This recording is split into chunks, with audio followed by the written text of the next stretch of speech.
तो सुखदेव महाराज भी यही बतला रहे हैं राजा परीक्षित के लिए। जैसे कि गोकर्ण ने जब कथा का अनुष्ठान रखा था तो कथा सुनने तो बहुत लोग आए थे, लेकिन विमान केवल धुंधकारी के लिए आया था। क्यों? क्योंकि धुंधकारी ने एक आसन पर बैठ करके केवल कथा का ही पान किया था और कोई बात उसने सोची ही नहीं थी। केवल एकटक होकर के, एकाग्रचित होकर के 7 दिन उसने कथा को सुना था। इसलिए विष्णु लोक से विमान जब आया तो केवल धुंधकारी के लिए आया था। गांव वाले लोग कहने लगे कथा तो हमने भी सुनी थी, लेकिन हमारे लिए विमान क्यों नहीं आया?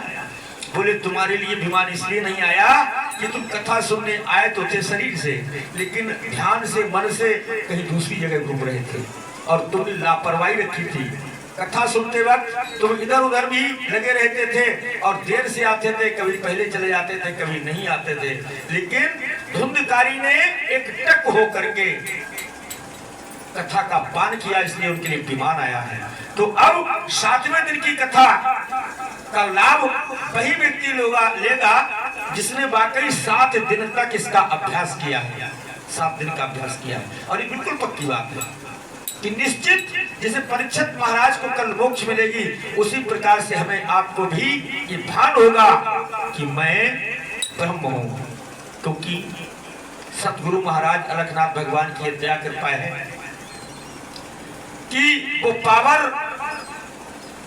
गुरु पावर जो है इतना विशाल रूप से काम कर रही है, इतना विशाल रूप से काम कर रही है कि जिसका शुक्राना अदा नहीं किया जा सकता।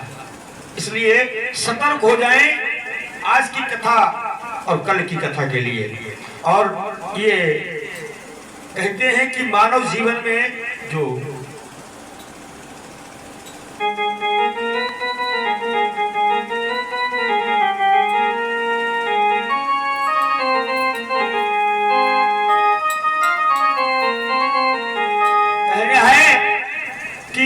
अवसर हमें मानव जीवन का मिला है, तो सुखदेव महाराज भी राजा परीक्षित से कहते हैं कि 7 दिन का तुमने सदुपयोग किया है। हमें आपको ये मानव जीवन मिला है, इस मानव जीवन में कोई समय ऐसा होता है, कोई समय ऐसा होता है जिसका हमें सदुपयोग करना है। अगर उसका हमने दुरुपयोग कर दिया तो वो समय, तुम जीवन की कितनी भी कीमती चीज गंवा दो, वो समय वापस नहीं ला सकते।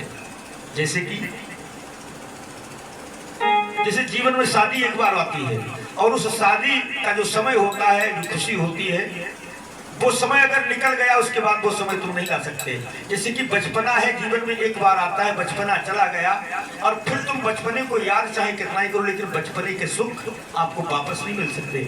जवानी जीवन में एक बार आती है, जवानी चली गई, बुढ़ापे में तुम जवानी को याद कितना भी करो, मैं ऐसा करता था, मैं वैसा करता था, लेकिन वापस नहीं आ सकता। ठीक है ना?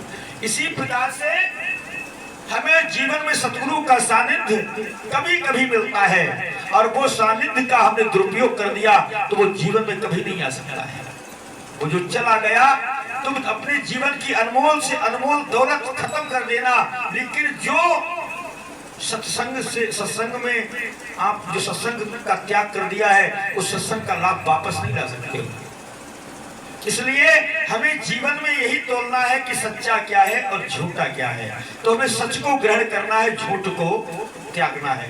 बस यही हम अगर नहीं कर पाए तो मरने के बाद भी नहीं कर पाएंगे। मरने के बाद वो कर ही नहीं सकते। एक काम जीते जी करना है, सत्संग, सत्य का साथ करना है, सत्य को धारण करना है, झूठ का त्याग करना है, और ये केवल हृदय में करना है और कुछ नहीं करना है।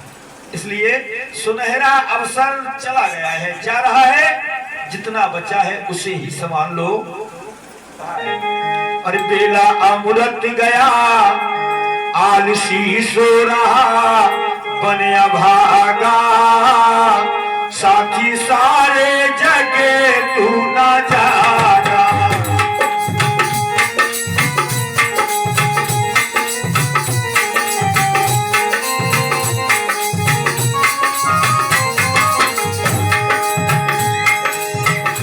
बेला अमृत गया, आलसी सो रहा, बने